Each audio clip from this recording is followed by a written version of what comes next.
আমাদের হাতে 12টি তদন্ত প্রতিবেদন জমা হয়েছে। আমরা আপনাদেরকে অবহিত করেছিলাম যে এই 12টা প্রতিবেদন আমরা পর্যালোচনা করে পর্যায়ক্রমে আমরা ফরমাল চার্জ দাখিল করব। তারই ধারাবাহিকতায় আমরা একটি ফরমাল চার্জ ইতিপূর্বে আমরা দাখিল করেছি আজিমুল নামে একজন আসামির বিরুদ্ধে। আপনারা ইতিমধ্যে আপনাদেরকে আমরা জানিয়েছি। আজকে আমরা 2টি ফরমাল চার্জ আমরা ট্রাইব্যুনাল 2-তে দাখিল করেছি। একটি হচ্ছে, আপনারা জেনে থাকবেন যে বাংলাদেশের এই জুলাই আন্দোলনের সময় অত্যন্ত হৃদয় বিদারক যে ঘটনাটা ঘটেছিল, আসাবুল ইয়ামিন, আপনারা সকলে তার নাম জানেন, যাকে একটা এপিসিতে গুলি করে উপর থেকে ফেলে দেওয়া হয়েছিল এবং টেনে হিসড়ে তাকে নিয়ে হাসপাতালে রাস্তার ওই পারে ফেলে দেওয়ার পর সেখান থেকে লোকজনের সহায়তা তাকে হাসপাতালে নেওয়া হয় এবং সেখানে আসাবুল ইয়ামিন মৃত্যুবরণ করেন।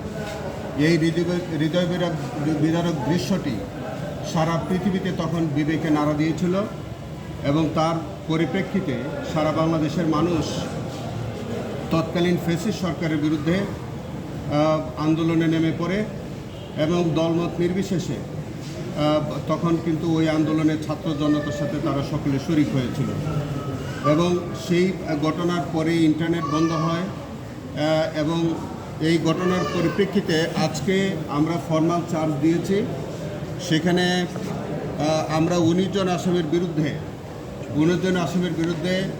ফরমাল চার্জ দিয়েছি। আমি নামগুলি আপনাদের অবগতির জন্য বলি: আবদুল্লাহ হেল কাফি, সাইফুল ইসলাম, নুরুল ইসলাম, আসাদুজ্জামান রিপন, শহীদুল ইসলাম শাহজামান, এম সায়েদ রনি, মোহাম্মদ আলী, সোহেল মিয়া, পলাতক মাহফুজ মিয়া, মঞ্জুরুল আলম রাজীব, আতিকুর রহমান আতিক, ফখরুল আলম সমর, মেহেদি হাসান তুষার, রাজু আহমেদ ফরিদ, জামান খান, মিজানুর রহমান ওরফে জিএস মিজান, শরীফুল, আশরাফুল আলম বাবুল, এই 19 জনের বিরুদ্ধে আমরা আমাদের ইনভেস্টিগেশন এজেন্সি তাদের বিরুদ্ধে প্রাথমিক অভিযোগ পাওয়ার পর আমার কাছে রিপোর্ট দাখিল করে এবং সেই অনুযায়ী আমি তাদের বিরুদ্ধে আমি নিজে বাদী হয়ে আজকে ফরমাল চার্জ দাখিল করলাম। মাননীয় ট্রাইব্যুনাল এই ভিডিও ফুটেজটি তারা দেখেছেন এবং অত্যন্ত আবেগ আপ্লুত হয়ে তারা এই ভিডিও ফুটেজটি দেখেছেন এবং এই আসামিদের বিরুদ্ধে ট্রাইব্যুনাল অভিযোগ আমলে নিয়েছেন এবং আমাদের প্রেয়ার অনুযায়ী যারা ইতিমধ্যে গ্রেফতার আছে তাদেরকে এই মামলায় সন্নিবেশ করেছেন। যারা পলাতক আছে তাদের বিরুদ্ধে গ্রেফতারি পরোয়ানা দিয়েছেন এবং আগামী 25/8/26 তারিখে এইটি পরবর্তী এই প্রতিবেদন মানে এক্সিকিউশন রিপোর্টের জন্য দিন ধার্য করেছে। এই হচ্ছে আমাদের আসাবুল ইয়ামিন ব্যাপার। আরও একটা হৃদয় বিদারক ঘটনা যেটা সারা দুনিয়ার মানুষ জানে, আপনারাও জানেন, এবং সেটি হচ্ছে যে কক্সবাজারে কাউন্সিলর একরাম, বহুল প্রতীক্ষিত এই ঘটনাটা, যে ঘটনাটা 2018 সালে 26শে মে রাতে এই হৃদয় বিদারক ঘটনাটি ঘটেছিল। যে আপনারা জানেন তৎকালীন ফ্যাসিস্ট সরকার তারা যে মতের মানুষই হোক না কেন, যখনই তাদের মতের বিরুদ্ধে আচরণ করত তখনই তাদেরকে বিভিন্ন ট্যাগ দিয়ে তাদেরকে টার্গেট করে অপহরণ করা হতো। পরবর্তীতে তাদেরকে কাউকে আয়নাঘরে বন্দি করা হতো অথবা কাউকে ক্রসফায়ারের নামে হত্যা করা হতো।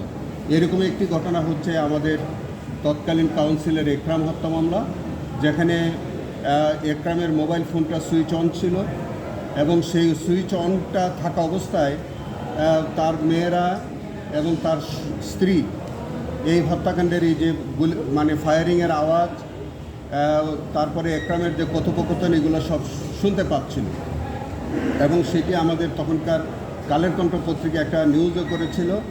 এই সমস্ত কিছু আমরা আলামত হিসেবে নিয়েছি। এই মামলার মধ্যে প্রত্যক্ষদর্শী সাক্ষী সহ বিভিন্ন সার্কামস্টেন্সিয়াল এভিডেন্স, এগুলোর ভিত্তিতে সেখানে আমাদের সুপিরিয়র রেসপন্সিবিলিটি হিসাবে শেখ হাসিনা, আসাদুজ্জামান কামাল, উবায়দুল কাদের, আব্দুর রহমান বদি, সেখানকার একজন কুখ্যাত আমরা সংসদ সদস্য বলতে লজ্জাবোধ করছি, যিনি মাদক ব্যবসায়ী ছিলেন এবং তার মেটিকুলাস ডিজাইনেই এই বদির পরিকল্পনায় এই ঘটনাটা ঘটেছিল। কারণ এই একরাম ছিল তার প্রতিপক্ষ এবং এটাও আপনাদেরকে একটু অবহিত করে রাখি, এটা পরবর্তীকালে আপনারা হয়তো সাক্ষ্য প্রমাণে আসবে দেখবেন যে একরামকে হত্যা করার পর তার সম্পত্তি কিন্তু এই বদি তার সম্পত্তি বিভিন্ন কৌশলে আত্মসাৎ করেছিল এবং নেপথ্যের নায়ক ছিল সেই আব্দুর রহমান বদি। তারপরে তৎকালীন র্যাবের মহাপরিচালক বেনজির আহমেদ, কুখ্যাত বেনজির, কর্নেল অবসরপ্রাপ্ত মোহাম্মদ আনোয়ার লতিফ খান তুষার, ব্রিগেডিয়ার জেনারেল তৎকালীন lieutenant colonel Mahbub Alam Minu, brigadier general তৎকালীন লেফটেন্যান্ট কর্নেল মিফতাউদ্দিন আহমেদ, মেজর অবসরপ্রাপ্ত রুহুল আমিন ওরফে রাজন, স্কোয়াড্রন লিডার নাজমুস সাকিব ওরফে মাহমুদ ওরফে রাজু এবং লেফটেন্যান্ট কমান্ডার মোহাম্মদ আশিকুর রহমান ওরফে সৈকত। এদের বিরুদ্ধে এই হত্যাকাণ্ডের মধ্যে তাদের সম্পৃক্ততা, তাদের সংশ্লিষ্টতা পাওয়ায় তদন্তকারী কর্মকর্তা আমাদের কাছে রিপোর্ট সাবমিট করে সেই রিপোর্টের পরিপ্রেক্ষিতে আমরা আজকে তাদের বিরুদ্ধে ফর্মাল চার্জ দিয়েছি এবং সেই ফর্মাল চার্জের পরিপ্রেক্ষিতে আমাদের মাননীয় ট্রাইব্যুনাল 2 আসামিদের বিরুদ্ধে অভিযোগ আমলে নিয়েছেন। সেখানে বেশ কয়েকজন আসামি গ্রেফতার ইতিমধ্যে আছে, তাদেরকে সন্নিবেশ করা হয়েছে এবং যারা পলাতক আছে তাদের বিরুদ্ধে গ্রেফতারি পরোয়ানা দেওয়া হয়েছে। সেই মামলাটিও আগামী 25 আর 26 তারিখে আপনার পরবর্তী কার্যক্রমের জন্য দিন ধার্য করা হয়েছে। একটু বলবেন কি, দুইজন আসামিকে বলছে যে গুলি করেছেন ওনারা, নাম উল্লেখ করেছেন আপনারা, দুইজন সরাসরি গুলি করেছেন, একজন সৈকত, আরেকজন কি রাজন নাম, আরেকজন ডিজিএফআইয়ের একজন খবর, একটু বলবেন কি বলেছেন আপনারা? এইটা হচ্ছে মেজর অবসরপ্রাপ্ত রুহুল আমিন রাজন এবং আরেকজন হচ্ছে এই যে নাজমুস সাকিব, এক মিনিট, আরেকজন হচ্ছে লেফটেন্যান্ট কমান্ডার আশিকুর রহমান সৈকত। তারা সরাসরি গুলি করেছে। আর মিফতাউদ্দিন সহ অন্যান্য যারা র্যাব কর্মকর্তারা তখন ওই জায়গায় তারা উপস্থিত ছিল এবং তাদের তত্ত্বাবধানে তাদের পরিকল্পনায় ওখানে হত্যাকাণ্ডটা সংঘটিত হয়। শুধু তাই না, এই ঘটনার পরে তৎকালীন স্বরাষ্ট্রমন্ত্রী আসাদুজ্জামান কামাল এবং শেখ হাসিনা এই ঘটনাটা যাতে আর বাড়াবাড়ি না হয়, এইটা নিয়ে যাতে কোনো রকমের তারা উচ্চবাচ্য না করে, সেই কারণে একরামের স্ত্রীকে শেখ হাসিনা ডেকে নিয়ে এসে তাকে বলেছিল যে এটা নিয়ে যাতে আর বাড়াবাড়ি না করে তাকে ক্ষতিপূরণ দেওয়া হবে। এবং ওবায়দুল কাদের নিজে এই দায়িত্ব নিয়েছিল এবং ওবায়দুল কাদের এই ঘটনার মধ্যে তার একটা স্বীকারোক্তি আছে। সেইগুলি সাক্ষীরা, বিশেষ করে আমাদের যে একরামের স্ত্রী, তার বক্তব্যের মধ্যে বিস্তারিত ঘটনা আসছে এবং তিনি বলেছেন যে ওবায়দুল কাদের তাকে নিয়ে এসে শেখ হাসিনার সাথে সাক্ষাৎ করে দিয়েছে এবং এই ঘটনাটা ধামাচাপা দেওয়ার জন্য তাকে নির্দেশ দেওয়া হয়েছে।